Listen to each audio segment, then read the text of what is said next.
we are pumped about that. You know, calves are like one of those like mystery muscles, right? Nobody knows how to get calves. Nobody knows how to get big calves. But everybody wants to know how to get big calves. But everyone wants to know how to get big calves, right? I think it's mostly genetic. Yeah, you know. I don't have to say. Yeah. You're born with cows or you're not. Yeah. All right, so that's the end of the episode. Calves are genetic and you can't do anything about it. Yeah. All right, see you guys. What's next week's topic? Muscle contraction? Muscle contraction. Oh, cool. From Charlotte. Someone's here from Charlotte. Freaking awesome. So, you know, I'll tell you, should we just get straight into calves? I know people want to hear about calves. You guys want to hear about calves? Let's do it. Yeah, Doc, I want to hear about calves. Okay, cool. Let's get into calves. So, there are 4 lessons on calves. Throwing a few other things as well, just because I'm that kind of guy. So, 4 lessons on calves. First thing when you talk about calves, you really always start off with anatomy, right? So when we talk about the anatomy of the calves, we're really talking about the posterior or the calves, the calves on the back of your leg, your lower leg in particular, right? And so remember, you have the thigh muscle, or excuse me, the thigh bone, which is known as the femur, and then you have the lower leg, right? Things like the tibia and the fibula are the lower leg. Now, here's the bottom line, okay? When we think about the posterior calves, we're really thinking about 3 muscles. And you guys know when you think about like your triceps, right? Why they call them the triceps? Because they have 3 heads, right? Well, sometimes people actually call the calves the triceps surae. So the triceps surae. Yeah. I've read that in research before and I had no idea what they were talking about. Yeah. Plug in, now everybody knows. Yeah, not everyone knows. I don't know why I just randomly thought of that, but It's actually true. I like that. I didn't know that either. Yeah, so triceps surae. Now, why is that? Because the thick muscle in the calves, the gastrocnemius, is 2 heads, right? You got the inner calves and the outer calves, right?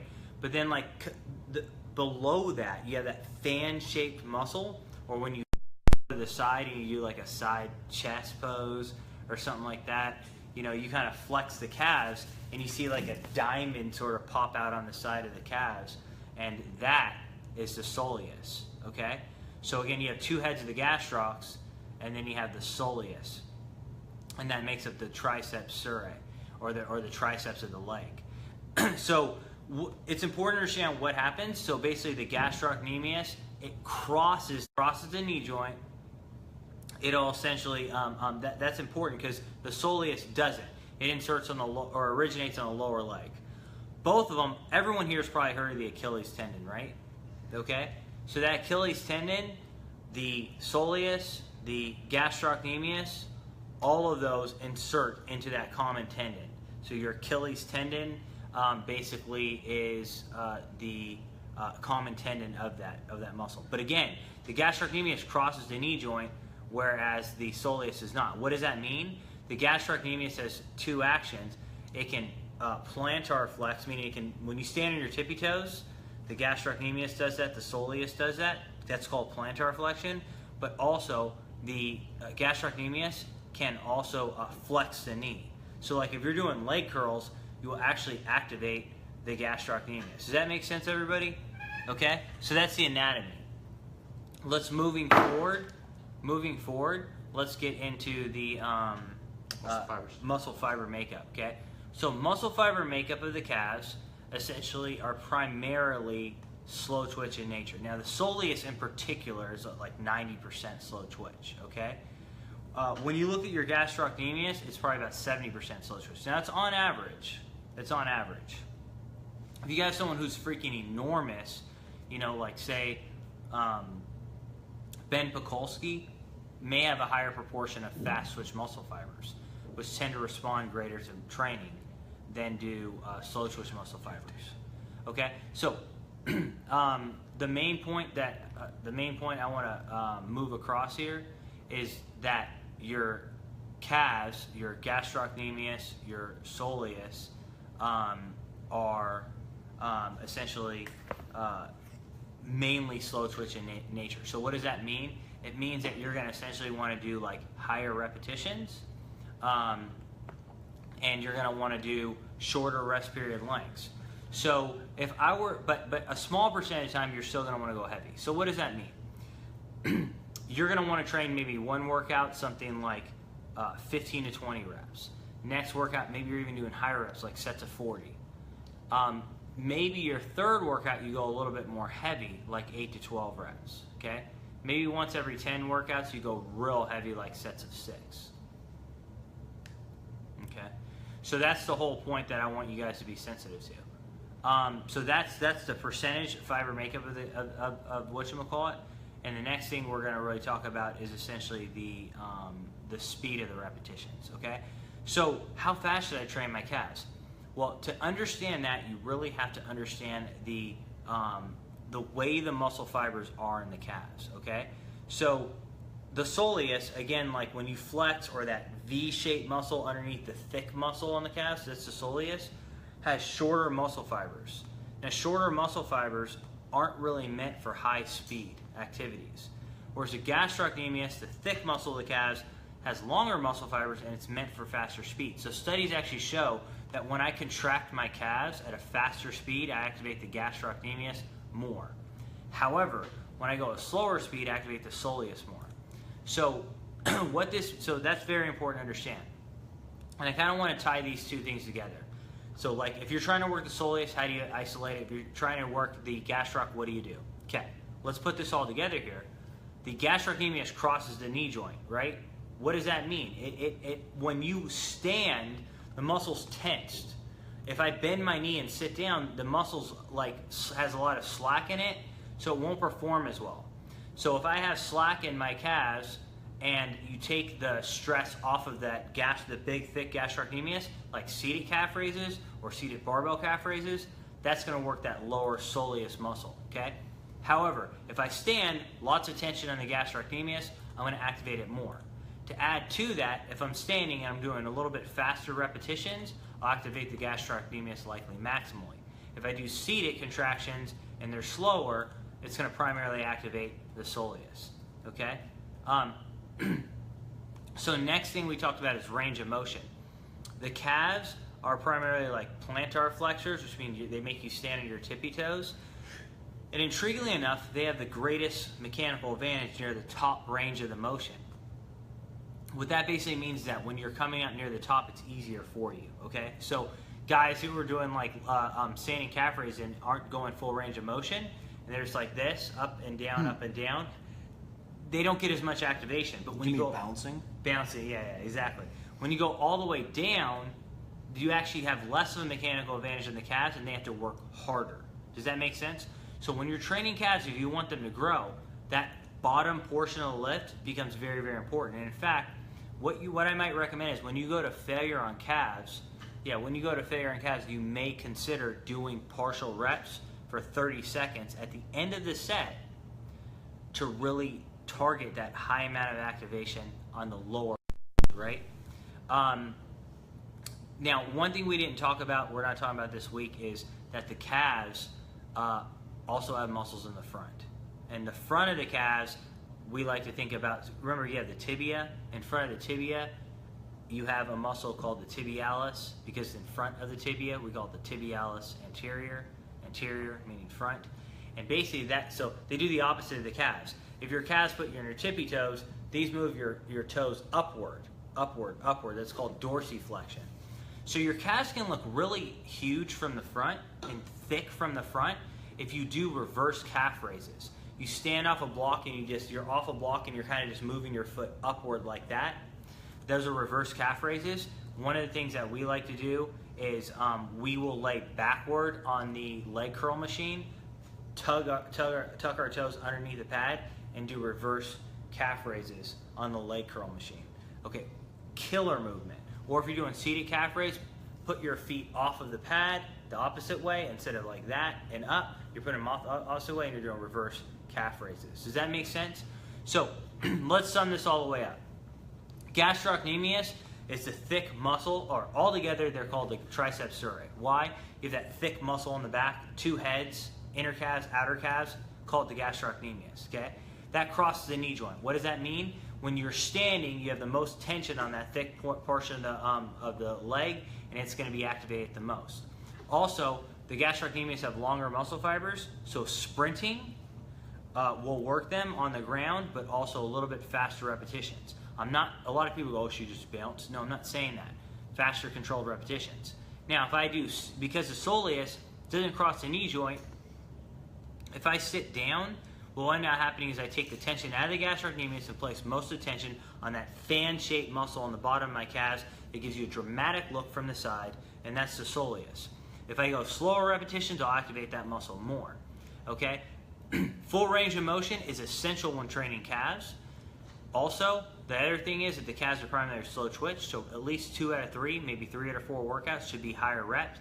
I would focus on basically 15 to 20 reps, 30 to 40, 40 to 50 reps, giant sets, supersets, and 1 out of 4 workouts probably should be heavier, 8 to 12 repetitions, no less than 6 repetitions on the calves. Okay, so that's it for that. And now what I'm going to do is I'm going to take your guys' questions on calves. Anything you know about calves, let me know. That's why I saved a little bit of room so you could ask questions. First one.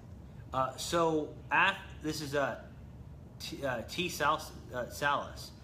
So Athlinks says slow eccentric causes more damage on your post. You say quicker eccentric causes. Okay, so Athlete X is a guy on YouTube who's got millions of subscribers. Okay. I'm not sure his credentials, but that's who he is. Great question. So eccentric exercise has the potential to cause more muscle damage. This is true, but slowing it down doesn't appear to cause more muscle damage. It seems to cause less. Talk about tension. Are you talking about this? Yeah. Okay, so I'm going to try and explain this. Okay. When you have muscle fibers, all right. When you have tension, imagine that you have inside of the muscle fibers stuff called myofilaments. Okay. So when you have tension, what happens is these bind with each other. So imagine these are myofilaments and these are myofilaments, and I'm binding. Okay. So I'm bound. Now imagine that this binding is holding on to a weight, okay? So now, say I have a 30-pound weight.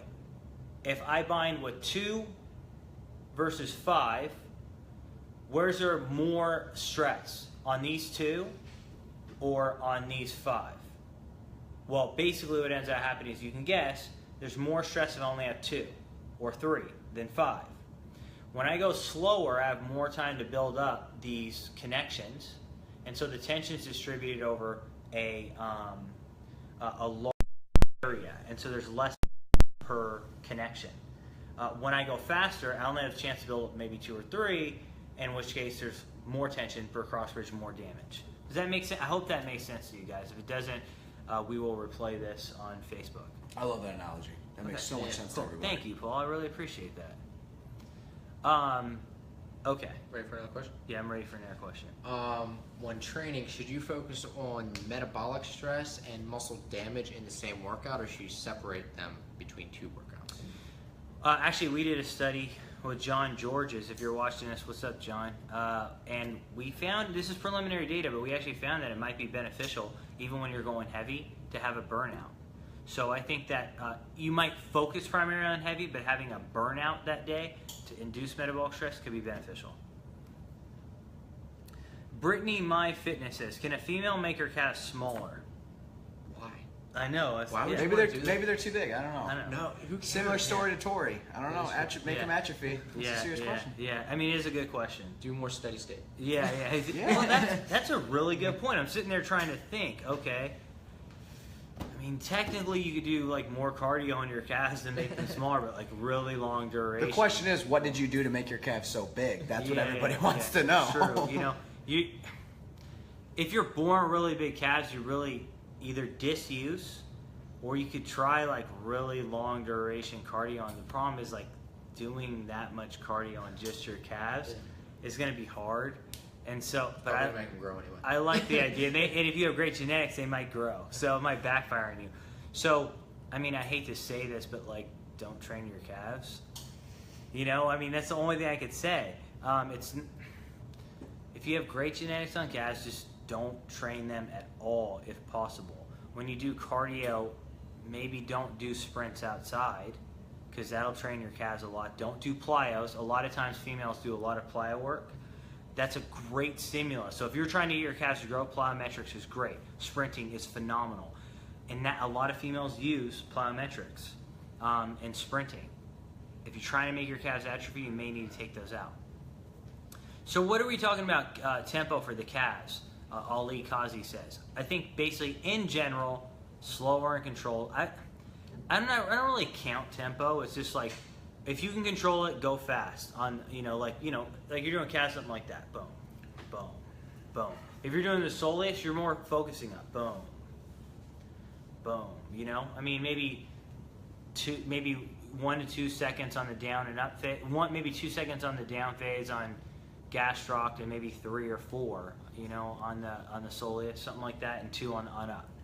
Let's even introduce a different stimulus. Like, say for instance, everybody thinks tempo is so important. How much do you value tempo, regardless if it's calves training, chest training, or legs training? Like, for instance, you say, hey, I'm gonna take about 30-second break in between each workout. Are you so specific that you're literally 30 seconds clock, all right, next set, 30 seconds clock, next set? How important is that? Do you think that's important? So now you still like rest between sets? Even that, or just tempo or in general? within tempo? Like, how important is it to be 100% accurate, and if you mess up, you're screwed? I think what's more important is that like the total. People talk about time and retention, and people talk about tempo as a mechanism to increase time and retention. But say I go slow on a repetition on my biceps, up and down, or calves even for that matter, I'm going to do less reps. If I did more reps, even though my tempo per rep is faster, total set time and retention is the same. And so I would suggest that basically a faster tempo might be more beneficial for most movements except for like the soleus. So I don't think counting 2, 1, 3, 1, 4, 1, 1, or 2, 3, 1, I don't think there's anything magical to it. I just think people are so programmed to think that that's everything. Yeah. And if you mess up with that, your program's screwed up. Yeah, I don't think so. If it's a method now, but here's the thing. If it's a method to get you a better mind-muscle connection, by all means, as Paul would say. I don't think inherently time and retention, I don't think inherently a tempo is going to do anything than distract you. That's what I think. Yeah. Don't you worry about shin splints with too much stress on the tibialis? If you're doing a lot of cardio, yeah, it's a problem. And if you have a history of shin splints, it potentially could happen. But you just need to watch out for that. If you don't get that, but I don't run at all. Like at all. I do sprint. He walks on the beach, but never. Yeah, so. We're not Baywatch. We don't run on the beach with our shirts off. Yeah, so, I mean, so, there you go. How often should one, is Hugo Alejandro Jaramillo says, how often should one train calves / tibialis anterior a week? Should days alternate between gastroc soleus train or perform both each calf day? Great question. I think you should train your calves every day if you want them to grow, ideally, but that you should do what you just said, alternate. So today I train gastroc. Tomorrow I focus on soleus, the next day tibialis, and then repeat. Boom. How many times per week should you train calves? Every day. I mean, if you're trying to get them to grow, that's what I'm saying. If you got a problem getting them to grow, train them every day. And Google Dorian Yates and Lee Priest. His calves are incredible. They're insane. What do you do? Train them every day. Yeah. 1998, I believe. I think people just don't. They think Yeah. on like forms and like how do people get big forms or big calves? They train them. But then again, after like doing squats, doing leg press, doing leg extensions, you're like, you know what? I don't want to do calves. Yeah. That's why they're not growing. So you do like 3 sets seated calf raises and wonder why your calves aren't growing.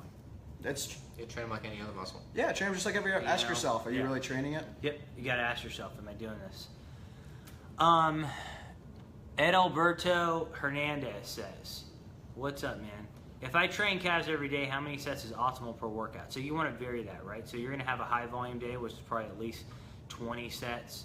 The next day, maybe you're going to go like 12 sets. Maybe next day, you're going to go 6 sets. Or maybe make it easy, 18, 12, 6. 18, 12, 6.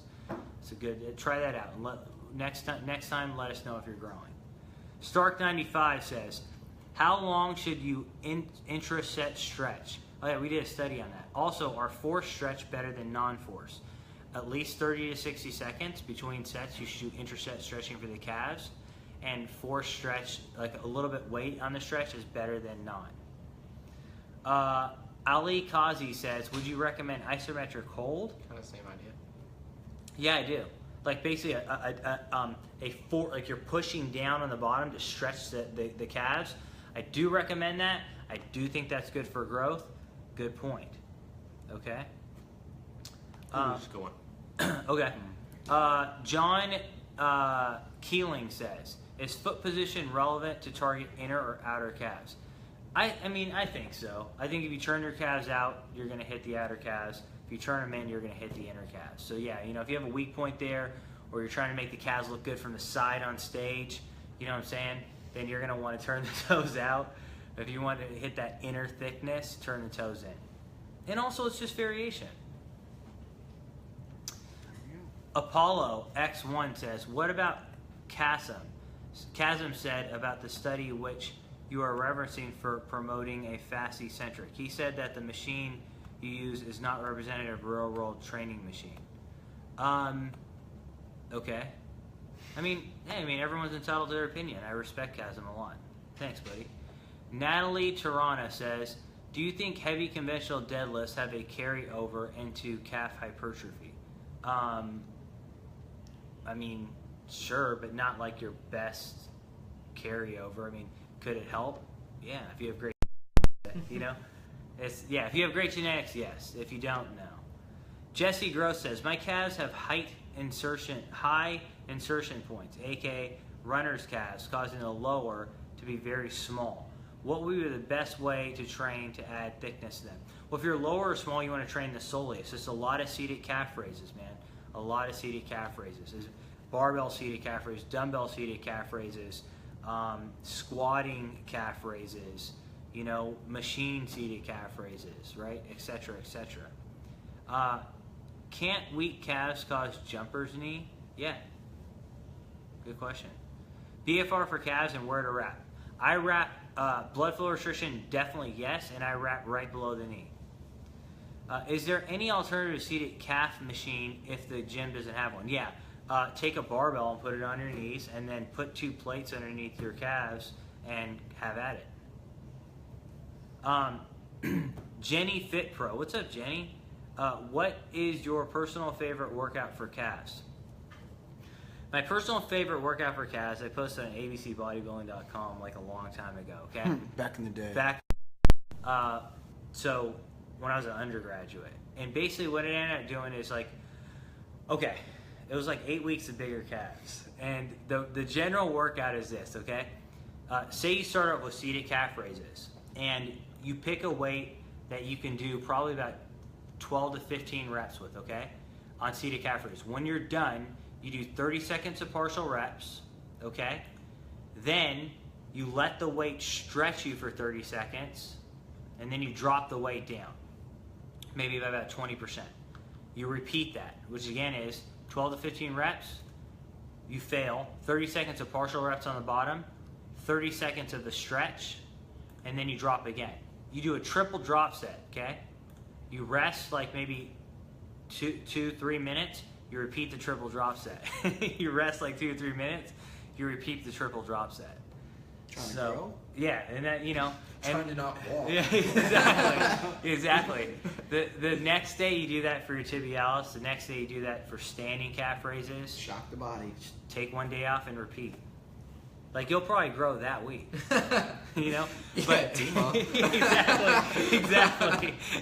And How far are you willing to push yourself? Yeah, you want to grow, but 8 weeks bigger calves, essentially, you do that for like 8 weeks. Don't get me wrong, I was an undergrad, I didn't have my PhD at the time. I got stories. I didn't have my BS degree at the time, and I remember my dad was like, "That's pretty crazy, like, you're saying that." I said, "Well, you know what? It made my calves grow, Dad." So I still think that's legit, but probably you don't want to do that every day like I did. You probably just want to do it like twice a week. Boom. Cool. Kaiser Time. What's up, Kaiser Time? Is an ice bath the best way for recovery and muscle tightness? Okay, if you're in season and you're playing sports, ice bath is great because it gets you back out there. If you're not, ice bath, there's some evidence that it could blunt hypertrophy. So you just got to be careful with that. If your ice bath is for your joints, fine. If it's for muscle soreness, I don't know. I'm scared of that. Nathan Groom says, have you done any research on BFR training for calves? Yeah, it works. Would you suggest doing multiple BFR sessions a week for calves? I'd say 2 to 3 a week, Nathan, would work wonders. Marcin Kozra says, is there any benefit to going super heavy 1 to 3 reps on calves? I mean, there's a benefit, but I don't think there's much. That's why I think you shouldn't really go below 5 to 6. All right, it's time, Doc. So, guys, rapid fire. So I can't have it. The rules of this game is I can't explain myself. So what are the rules of this game? I can't explain myself. One more time. I can't explain myself. Because every single time it's a yes, no. I get into it. It's so hard yes, for him. No, yeah. No more in a sentence, okay? As much as I want to go into detail, guys, I can't. Ian Chalky says, you say the gastrocnemius crosses the knee joint and aids in flexing the knee when doing leg curls. Therefore, when performing seated knee calf raises, why is the gastroc not working? Oh, good question, because the slack's taken out of it. So when you're doing... That's it. Okay, sorry. Can't go any further. You're good. How should you prevent insulin resistance when bulking? Don't bulk linearly. Like, have low-calorie days. Jared Donnelly says, do you typically wrap from just below? Yes. Just below the knee. Is progressive overload necessary for muscle growth? No, but it helps. Frederico Blanco, omega-3, in which part of the day? Breakfast. Lower back hypertrophy, do hyperextensions and deadlifts.